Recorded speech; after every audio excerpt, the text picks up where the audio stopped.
de información y análisis. La idea es de acompañar justamente su jornada de trabajo con los temas que también les proponemos y con las entrevistas a fondo que queremos que tengan también en su radar de informaciones. Por eso hoy queremos también sumar a nuestras notas en esta entrevista del día al señor Bruno Bacotti, es director de la Cámara Paraguaya de FinTech, para hablar un poco sobre la adopción de Bitcoin en Paraguay, pero en general de cómo está justamente el ecosistema fintech en nuestro país, que en los últimos tiempos, podemos decir, ha crecido, pero todavía hay mucho más por crecer.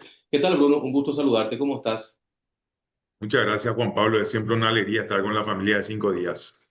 Bueno, esto que decía justamente, y me gustaría iniciar por lo macro para luego ir al tema puntual sobre el tema de criptominería y cómo estamos en el tema de Bitcoin y todo eso. Pero ¿cómo está el ecosistema? Arranquemos un poco por ahí. ¿Hay mucho todavía por explorar en nuestro país? Hay muchísimo, Juan Pablo, un montón de oportunidades. Te comento, desde la Cámara de FinTech tenemos más de 80 empresas hoy que forman parte del gremio. Muchas de estas, para la audiencia que está escuchando, la FinTech son las empresas tecnológicas con base en productos financieros. Ujú. Y acá podemos hablar desde empresas que ayudan a otras compañías a mejorar su tecnología, sus elementos de trabajo, sus elementos de pago, sus plataformas. Y también acá entran las empresas de blockchain, que ahí vendría a entrar el rubro al cual yo pertenezco, ¿verdad? Que en este caso el procesamiento de datos para inteligencia artificial por un lado, pero principalmente hoy para Bitcoin. Ahora, en ese contexto, hace poco tuvimos un debate en materia normativa en nuestro país. ¿Han acompañado ustedes ese tema? Sí, claro, nosotros con el gremio acompañamos y lo que yo decía siempre, Juan Pablo, es que fuera sacándome mi sombrero de fintech, que yo realmente, en verdad, yo más bien soy una maquila digital, ¿verdad? Porque producimos para afuera un producto. Yo decía que como paraguayo me ponía muy contento esa ley porque hay que descentralizar los servicios, ¿verdad? Y porque cuando uno descentraliza uno permite que haya competencia, esa competencia hace que haya más facilidades para el usuario, ¿verdad? Porque le obliga a la compañía a innovar y a ofrecer cada vez más servicios. Ujú. Así que Sí, era es una ley, cierto. sí, sí. Es una ley que tiene mucho para dar, tenemos que ver en la regulación después que sale ahí, pero es para mí una de las leyes más enfocadas en el usuario final, o sea, en el paraguayo de a pie que leí en los últimos tiempos al menos. Hay una cuestión también que me parece importante, y eso sí es transversal, Bruno, que es el elemento de la educación y de la formación. Forzosamente, en algunos de los casos tenemos que aprender porque es una cuestión que llega a nuestra vida, y a veces no tenemos la formación, sino que en el hacer vamos justamente implementando estas cuestiones. Pero ¿cómo ves un poco también la necesidad de instalar el hecho de educación en torno a todo lo que es este avance tecnológico? Mira, ahí como sabes, Juan Pablo, hace al menos 15 años trabajo en educación financiera, fuera de lo que era el mundo de Bitcoin, mucho ya antes Ujú, la educación financiera formal, digamos, o convencional. Y siempre tenía esa reflexión de que en Paraguay falta educación financiera y educación tecnológica. Ahí cuando conozco Bitcoin digo, acá confluyen las dos cosas, ¿verdad? O sea, Bitcoin es de educación para la tecnología y educación financiera. Y aparece un tercer elemento que es clave también acá en Paraguay, y que es una frase que me dijo una persona ya mayor, pero muy especialista en el tema energético. Me dice, la ignorancia que más cara nos ha salido a los paraguayos es la ignorancia energética. Y ujú. cuando me dice ese término, yo no niego que me sorprendí mucho. Fue la primera que lo escuché y le dije, me encanta lo que me está diciendo, explícame, así entiendo bien. ¿Verdad? Y ahí me dice, ¿vos conocés Tucumán? Y yo le digo, sí, conozco. ¿Y cuál es la economía de Tucumán? Y me acordaba que en Tucumán había visto muchos limones. Y le digo, limón, para pasar el examen. Y me dice, sí, la economía de Tucumán hace 20 años era 80% limón, son los principales exportadores de limón al mundo. Hoy es el 60%, que sigue siendo muchísimo. Pero ¿qué pasa en las escuelas de Tucumán. En segundo grado le enseñan a los niños a plantar el arbolito. En quinto grado a vender jugo y para egresar del colegio tienen que presentar un proyecto que tenga que ver con una empresa multinacional referente al rubro del limón. Y eso no es para que todos los jóvenes que salen de la escuela, del colegio, planten limones. Eso es para que entiendan qué generó riqueza en su lugar. Y hago Ujú. ese paralelismo con Itaipú y con Yacyretá y con Acaraj, que la riqueza en la que estuvo sentada nuestro país desde el 70 es la riqueza hidroeléctrica. Y que realmente hoy tenemos una ignorancia, no es un tema del que hablamos, no sabemos ni siquiera, decimos, mira, van a ir a tratar el anexo C, no sabemos como ciudadanos qué exigirle a un político que va a negociar el anexo C porque no entendemos sobre energía, ¿verdad? Y no entendemos sobre lo que generó royalties, lo que generó riqueza, lo que generó un primer proceso de industrialización del país. Y hoy seguimos estando orgullosos de cosas que no deberíamos estar orgullosos, ¿verdad? Y que tenemos que cambiar esa mentalidad, pero solamente con educación, como va a decir Juan Pablo. Ahora, otra cuestión que me parece importante mencionar y un poco que nos puedas dar una opinión es que en materia no solamente de normativa, sino de servicios, ha existido muchas trabas en los últimos tiempos en torno al concepto de cripto, de minería, de Bitcoin. Todavía no estamos entendiendo en el Paraguay la jugada, Bruno. Y todavía no se está entendiendo y es una pena porque abre un montón de puertas, porque finalmente lo que hace, especialmente justo con lo que te hablaba recién de energía, Ujú. porque el Bitcoin finalmente es transformar energía remanente o no utilizada de manera eficiente en una reserva de valor, ¿verdad? Por eso la última vez que hablábamos de una reserva de valor de Paraguay en Bitcoin que podría ser, no tiene por qué ser el modelo de El Salvador, sino que yo estoy más por el modelo de Bután.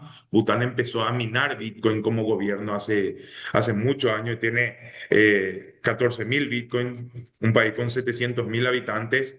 Ellos tienen una reserva muy sólida, la más sólida per cápita del mundo.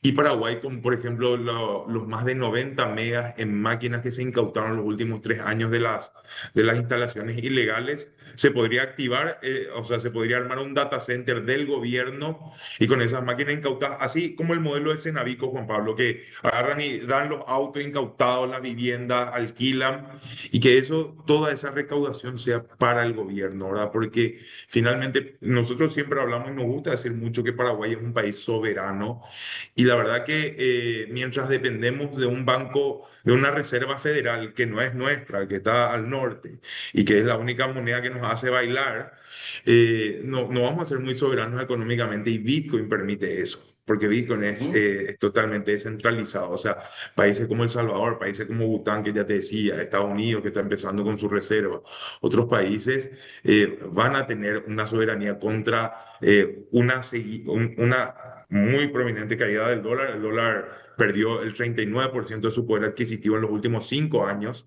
¿verdad? Antes nosotros, probablemente tu papá, así como el mío, nos decía ahorrar en dólares, mi hijo, ¿verdad? Es un consejo que hemos escuchado toda la vida y hoy, desde hace 7 años, ya no es un buen consejo ese, ¿verdad? ¿Cuánto te da un producto financiero en dólares por año y cuánto se depreció el dólar? Y se sigue imprimiendo. Creo que este año se van a imprimir 3 trillones de dólares más, ¿verdad? Eso va a hacer que nuestro poder de compra y el valor de nuestro dinero sea menos, ¿verdad? Y, no, y celebramos en la medida que pasan los días, vemos cómo se está devaluando la moneda y estamos contentos por lo menos de este lado porque tenemos un dólar mucho más barato. Sí, evidentemente más barato, ¿verdad? Porque también hay un fenómeno muy silencioso que casi imperceptible o lo que pasa es que muchas veces no comprendemos el término. Yo le escucho a la gente en la calle y dice, no me alcanza más la plata. Eso Ujú. filosóficamente es muy profundo porque quiere decir que antes te alcanzaba y ahora ya no, ¿verdad? Una cosa es no tengo plata, pero ya no me alcanza. Significa que algo pasó en el medio, ¿verdad? Y eso que pasó en el medio que nos sabe explicar nuestro compatriota es la inflación, ¿verdad? Acá tenemos una cifra que dan por año el Banco Central que me encantaría entender de dónde salen esas cifras, pero si vos vas al supermercado, Juan Pablo, y yo voy al supermercado, ayer justo fui al supermercado, la costilla nos sale 4% más que hace un año, el tomate nos sale 4% más que un año, la leche nos sale 4%. Estamos hablando de, yo hice la comparación entre canasta básica familiar de abril de este año con abril del año pasado y me dio un 22,7%, ¿verdad? Y finalmente, ¿cómo se mide la economía de un país? Porque bajó el precio de una barcaza o por cuánto necesita el ciudadano de a pie para vivir, ¿verdad? La inflación del ciudadano subió un 22,7%. Sí. Sí, bueno, y esas son cuestiones que me parece importante también generar un debate, pero quiero volver un poco al elemento este Perdón.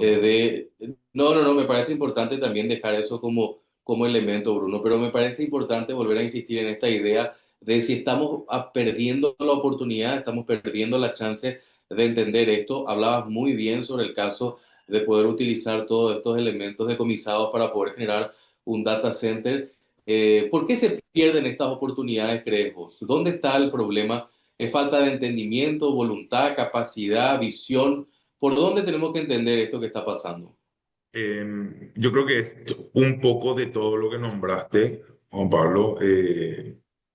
Parece que nos hemos sentado un montón de veces a conversar. Si bien hay técnicos del gobierno que entienden perfectamente esto, hay muchas personas que no entienden y esas personas tienen lastimosamente en la balanza un poder más mayor que las personas que sí lo entienden. Hay un montón de gente del gobierno que ya tienen ahorros en Bitcoin, que ya han hecho inversiones en minería legal, que han hecho un montón de cosas ya desde hace años, ¿verdad? Y los felicito por eso y me alegro con ellos. Van a tener mucho bienestar el día de mañana. Pero falta una política ahí de definición en muchas cosas, ¿verdad? Hoy obviamente, si estoy hablando de lo que es mi rubro, me encantaría sí que haya una definición mayor con el tema de Bitcoin en Paraguay. Me encantaría que haya una reserva nacional de Bitcoin fuera de lo que puede ser mi negocio, ¿no? Yo ahí no soy parte interesada porque no, la reserva no sería mía, sería de los paraguayos. Y por otro lado, sí me urge, y lo estoy diciendo en todas las reuniones que tengo con gente del gobierno, me preocupa mucho como paraguayo la carrera energética en la que se encuentra Paraguay, que tiene que ver también, obviamente, con esto de Bitcoin, porque hoy no vienen más empresas de activos digitales a procesar Bitcoin en Paraguay o incluso inteligencia artificial por dos o tres temas centrales. Uno de ellos es la seguridad jurídica, otro de ellos es que finalmente las reglas del juego no están claras, ¿verdad? O sea, nosotros cuando nos fuimos a Brasil a explorar la posibilidad de tener operaciones en Brasil, nos daban un contrato firmado por 15 años donde nos explicaban todas las reglas del juego. Y eso acá, los contratos existen, obviamente, pero tenemos que trabajar un poco más en volverle competitivo a Paraguay. Primero que ya no es una verdad total que tenemos la energía más barata de la región, hay energía privada. En Brasil, hay energía privada en Argentina, hay energía privada en Bolivia, que es más barata que nuestra energía para uso industrial, estoy hablando. Así que están acá nomás, no es que me tengo que ir a África, acá nomás a menos de 2 horas de vuelo, estoy con energía más barata. Y por otro lado, también el tema de generar incentivos, como por ejemplo, uno dice, ¿por qué un país como Uruguay, que tiene la mitad de habitantes, que tiene menos de la mitad de territorio, tiene 10 veces más inversión extranjera, ¿verdad? Por muchísimas cosas, pero por ejemplo, Uruguay puso un tax holiday de 10 años. Tax holiday significa para la audiencia que no le cobran impuestos a la ganancia a las empresas que se instalan ni a los particulares, ¿verdad? Así que vos cuando haces tu plan empresarial, no haces por los 10 años que no cobras, haces por los 20 años y diluís eso, ¿verdad? Y ahí decís, Ujú. ah, Uruguay no es tan caro, ¿verdad?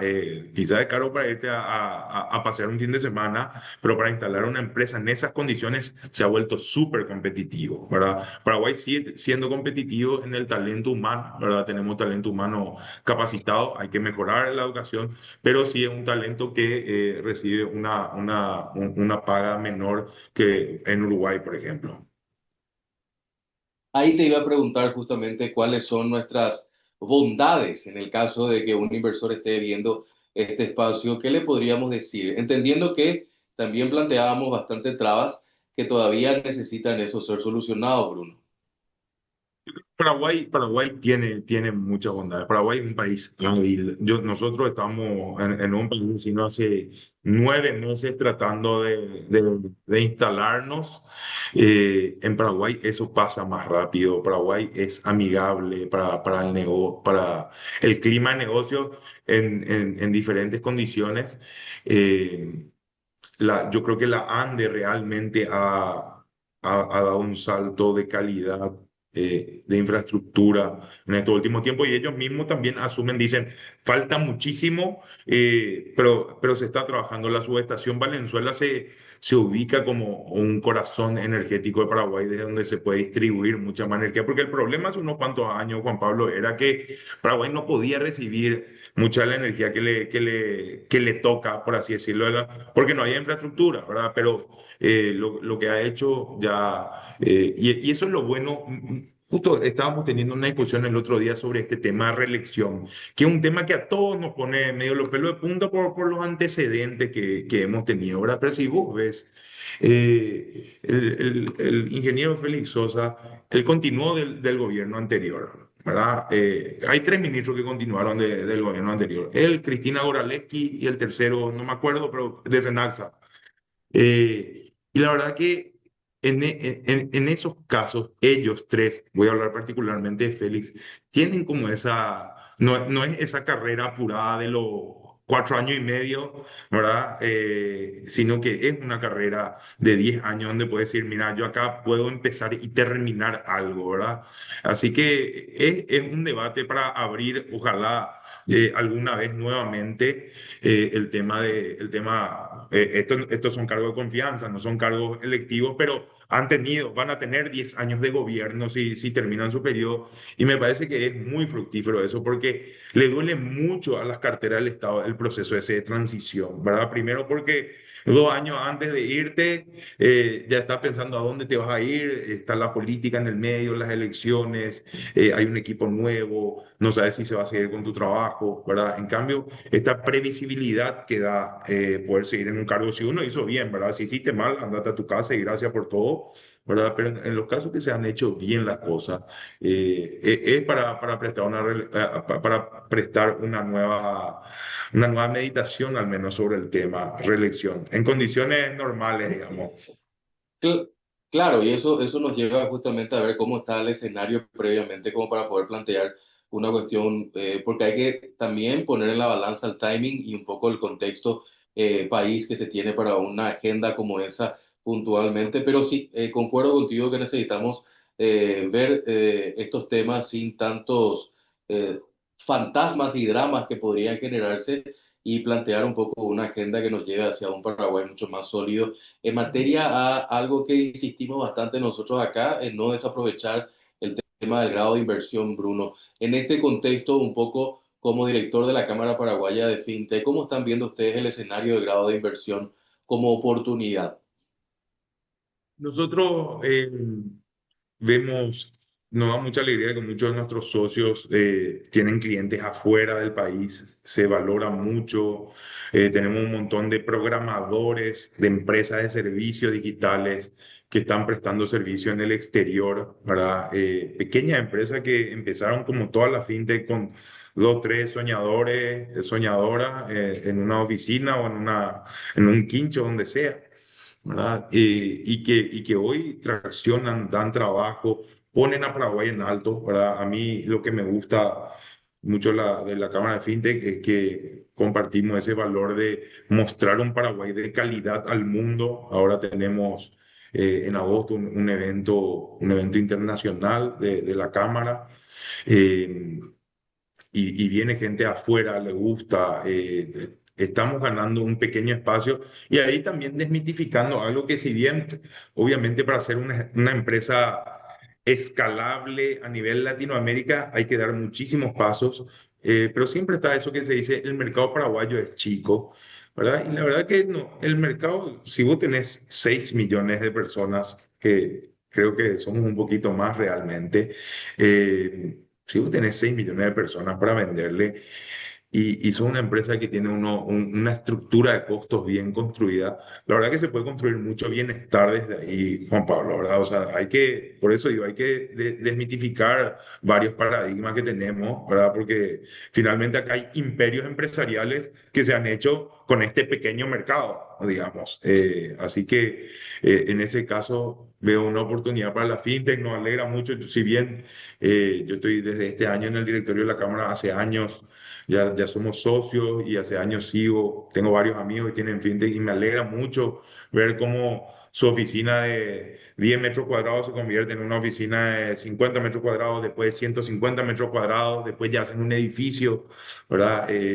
Y lo que tiene la fintech también, Juan Pablo, que es súper interesante, que son empleos de calidad. ¿Y por qué digo de calidad? Si bien todo trabajo dignifica, estamos hablando de personas que en muchos casos ganan en dólares, en muchos casos no tienen que emigrar a los centros urbanos, ¿verdad? Perfectamente puede estar un joven programador desde Concepción trabajando para una fintech, ¿verdad? A mí, esto también un tema ahí con la migración forzada, ¿verdad? La migración, uno si quiere ir a conocer las cosas me parece muy bien, pero cuando la migración es forzada no es tan linda la historia, ¿verdad?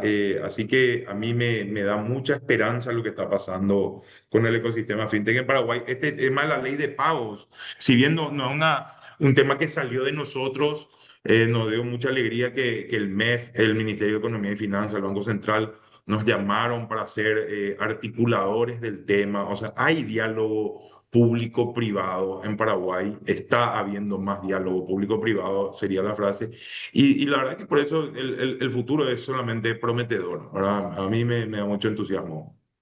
Bruno, si podés y adelantarnos un poco más sobre este gran encuentro en agosto, qué van a tratar, cuáles van a ser los puntos centrales. Estoy muy entusiasmado, veo de que hay realmente un motor de gente que están acelerando el ritmo en materia de lo que es esto. Sí te preocupo mirando un poco de afuera el tema de los modelos de negocio. No sé si tenemos todavía escalabilidad, creo que es la palabra. Estamos todavía, me parece, en una etapa incipiente en ver productos y proyectos muy a mirada local. Me puedo estar equivocando, pero me parece que también vos sos la voz correcta que nos pueda decir un poco cómo está ese proceso y cómo acelerar, Bruno, un poco también esta tendencia para aprovechar el envión que estamos teniendo, ¿no? Mira, como digo, no hay que... Te voy a responder por el final y después te hablo del evento. Como digo, siempre no hay que copiar las cosas que han hecho otros, pero sí mirar y tratar de adoptar lo propio.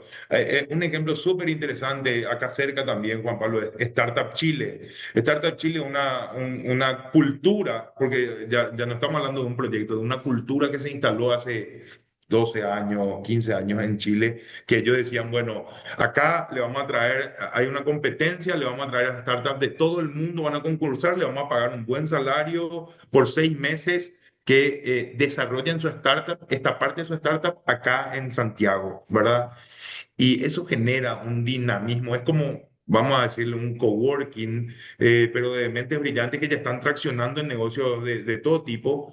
Y eso ha enriquecido el ecosistema fintech específicamente, el ecosistema tecnológico en Chile de una manera impresionante, ¿verdad? Eso hizo que haya grandes eventos, eso hizo que varias empresas de talento vayan a Chile para tratar de capturar talentos o capacitar nuevos talentos. O sea, detrás de la tecnología no hay un nerd con una computadora como se cree, ¿verdad? O sea, hay una economía que se dinamiza gracias a muchos nerds con mucha computadora, ¿verdad? Pero también esas personas necesitan servicios, necesitan oficinas, tienen cadena de proveedores, ¿verdad? O sea, no, las empresas de 30, 50 funcionarios no son 50 puestos de trabajo, o sea, ese número duro es muy tramposo, porque a cuánta gente yo le genero servicios y yo le estoy ayudando con mi fintech, yo le puedo estar ayudando a 300 despensas de Paraguay a informatizarse, y ese es mi número real, ¿verdad? A 300 familias le estoy dignificando con un elemento financiero, a otras 500 familias con otro, ¿verdad? En esos números hay que mirar, pues digo, mira, siempre, ¿cuántas compañías en Paraguay te sorprende la cantidad de funcionarios que tiene. Dos o tres, realmente dos o tres, ¿verdad? Pero después son todas compañías, mi pyme, ¿verdad? Pequeñas, medianas, pero hay que sacar ese número de decir, no, acá hay 15 sillas, 15 tipos nomás trabajan acá. ¿A cuánta gente le están ayudando a mejorar su calidad de vida esos 15 tipos, ¿verdad? Y ahí yo creo que el campo de impacto de la Cámara FinTech es altísimo, ¿verdad? Tengo pendiente, no me vaya a preguntar cuánto, tengo pendiente hacer esa tarea, ¿verdad? Pero estoy seguro que es altísimo. Nosotros nomás hoy somos 150 personas trabajando en nuestra empresa, pero tenemos una cadena de 22 proveedores paraguayos. ¿Y a cuánta gente beneficia esos 22 proveedores? Como a nosotros nos benefician los servicios que nos prestan, ¿verdad? Claro, entiendo esto que estás planteando y dejamos para el final el tema de lo que va a ser la agenda del evento, pero quiero insistir en una idea porque se habla mucho de cómo se está dinamizando este sector y a veces el modelo que hemos visto, tipo Shark Tank, o vimos cuestiones donde la gente se va a hacer un pitch y gana la posibilidad de tener un inversor que les potencie. Todavía no estamos teniendo mucho de eso y hay que tratar también de controlar un poco el escenario, pero fortalecer las bases como para que esto pueda crecer. Ojalá que Paraguay realmente tenga. Hace poco vimos justamente una empresa paraguaya en Nasdaq, eso que fue una cuestión importante de ver justamente cómo el modelo está creciendo, pero hay que acompañar en fortalecer las bases, creo yo, un poco, Bruno, ¿no? Sí, sí, totalmente. Y hay que fortalecer las bases. Podemos ver muchas. El jueves pasado estuvo un paraguayo tocando la campana en Nasdaq, ¿verdad? Que es un acto ahí muy típico de Nasdaq cuando una compañía entra en las 100 más valiosas de la lista, ¿verdad? Gabriel Lamas estuvo tocando la campana, ¿verdad? Eso, no sé, no tuvo mucha repercusión mediática, pero para mí es un hecho súper interesante que un paraguayo esté en esa instancia, una de las principales instancias económicas del mundo como él, como destacado, ¿verdad? Así que eso por un lado. Y por otro lado, el evento, nosotros vamos a estar el 14 de agosto en el Paseo La Galería, ¿verdad? En el salón de eventos del Paseo La Galería. Tenemos más de 26 stands de distintas empresas de tecnología y de aliados. Vamos a tener speakers internacionales. Va a estar Matías Simone, un tipo súper interesante en lo que es, en lo que son pioneros. La, Perdón, en lo que son tokens agrícolas, ¿verdad? Cómo tokenizar los cultivos agrícolas. Va a estar Diego Varela, que tiene una empresa que se llama Findo, que es soluciones de crédito basadas en inteligencia artificial. ¿Verdad? Gente súper interesante, gente de Brasil, gente de Uruguay, gente de Argentina, gente de Chile. Va a estar un tipo que es súper interesante también, Cris Patiño, que es cofundador de Coder House, que es una academia online que es la que está formando principalmente al menos 7.000, 8.000 jóvenes por año.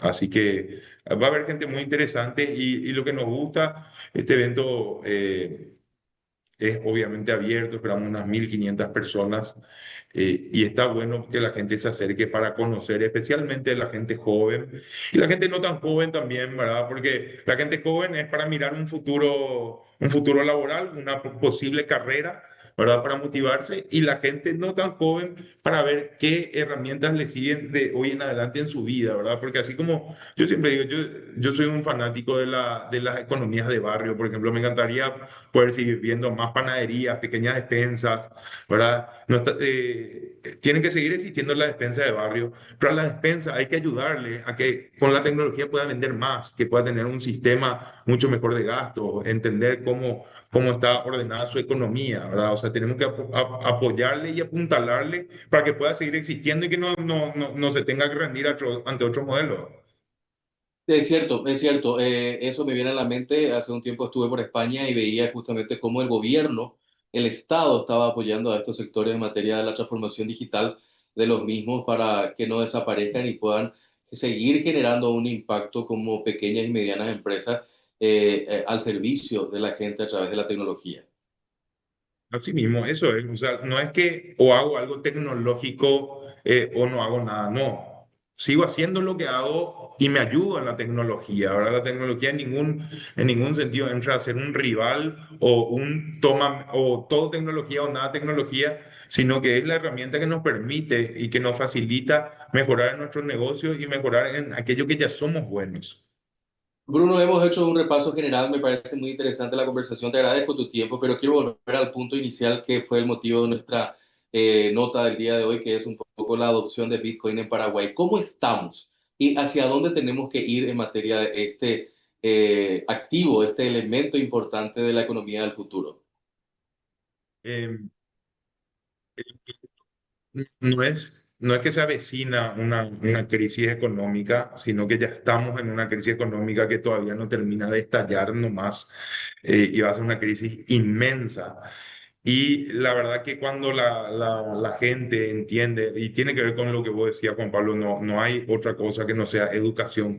Cuando la gente entienda que es el sudor de tu frente, tu esfuerzo, tu trabajo honrado, el que se está quemando en tu bolsillo por factores externos a tus capacidades. O sea, no es que hoy tu trabajo vos vales menos como persona en lo que estás produciendo, sino que el medio con el que te están pagando se está devaluando de manera intencionada, ¿verdad?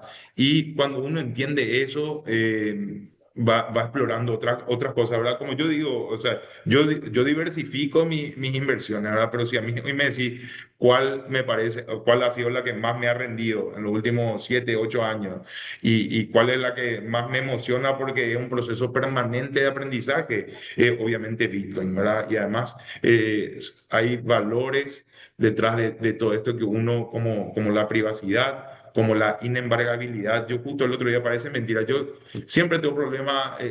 Tenía que retirar un poquito de plata del banco, ¿verdad? Para pagar algo en dólares. Y me dice, señor, ¿no trajo su chequera? No, nunca me dieron chequera. Tengo cuenta hace 3 años acá y nunca me dieron chequera, nunca me ofrecieron. No puede retirar. O sea, mi plata no podía retirar del banco, de mi cuenta, porque no tenía otro producto que me cobran. Y me dice, sí, señor, bueno, dale, igual podemos hacer un formulario. Tuve que firmar 7 papeles, esperar 45 minutos para que me den mi plata, ¿verdad? Y eso para mí está mal de acá a la luna, ¿verdad? Y Bitcoin resuelve todo eso, ¿verdad? Muy fácilmente. Quiero cerrar con esto que me parece importante. ¿Dónde la gente puede aprender? ¿Dónde la gente... hay lugares, o en realidad esto está todavía muy no tan popularizado? Te soy sincero, Bruno. Yo creo que todavía hace falta mucho para que la gente pueda entender cómo empezar esto.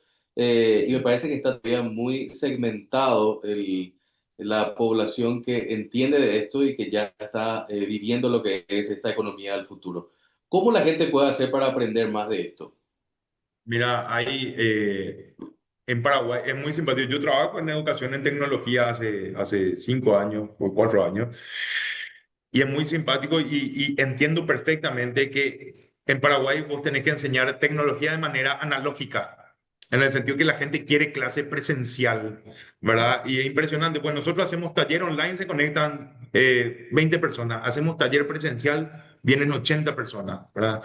Eh, y ahí hay una comunidad muy grande que se llama Bitcoin Paraguay, que al menos hay 4 o 5 eventos por mes, todos gratuitos en distintos lugares, distintos tipos de eventos, ¿verdad? Pero el primer miércoles de cada mes es la reunión grande que se llama Bitcoin Meetup, ¿verdad? Que siempre se promociona en redes a través de esta comunidad que te digo.